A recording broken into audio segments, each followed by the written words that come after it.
മുആവിയ റളിയല്ലാഹു അൻഹു മോശക്കാരനാന്ന് പറഞ്ഞാൽ മുആവിയ എഴുതിയ വഹയും മോശമാണ്. ഏറ്റവും കൂടുതൽ വിമർശിക്കപ്പെട്ട വേറൊരു സ്വഹാബിയാണ് അബൂ ഹുറൈറ. എന്തുകൊണ്ട് അബൂ ഹുറൈറക്കെതിരെ വിമർശനങ്ങൾ വന്നത്?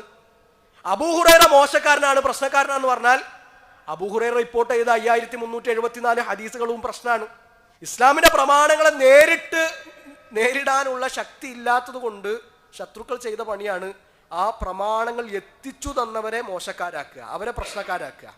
സ്വഹാബിമാരെ ഒരാൾ വിമർശിക്കുന്നു എങ്കിൽ അയാൾ വിമർശിക്കുന്നത് സ്വഹാബിമാരെ അല്ല, അയാൾ വിമർശിക്കുന്നത് ദീനെയാണ്. ഈ ദീൻ നമുക്ക് എത്തിച്ചെന്ന് ആരാണ്? അള്ളാഹുവിന്റെ റസൂൽ സല്ലല്ലാഹു അലൈഹി വസല്ലമയുടെ സ്വഹാബിമാരാണ്. ഇന്ന് മുആവിയ റളിയല്ലാഹു അൻഹു പ്രശ്നക്കാരൻ, നാളെ അബൂ ഹുറൈറയാകും, മറ്റന്നാൾ അബൂ സുഫിയാനാകും, പിന്നെ അബൂബക്കറും ഉമറും ആകും പ്രശ്നം. അവരുടെ പ്രശ്നം സ്വഹാബിമാരല്ല, അവരുടെ പ്രശ്നം ദീനാണ്. ഞാനിത് പറയുന്നതെന്ന് വെച്ചാൽ ഇപ്പോൾ വ്യാപകമായിട്ട് സ്വഹാബിമാർ ചീത്ത പറയുന്നതും അവരെ വിമർശിക്കുന്നതും ഒരു പ്രശ്നമല്ല എന്ന് കാണുന്ന ഒരു ടീമുണ്ട്. അപ്പോൾ അവരെ നമ്മൾ കരുതിയിരിക്കണം.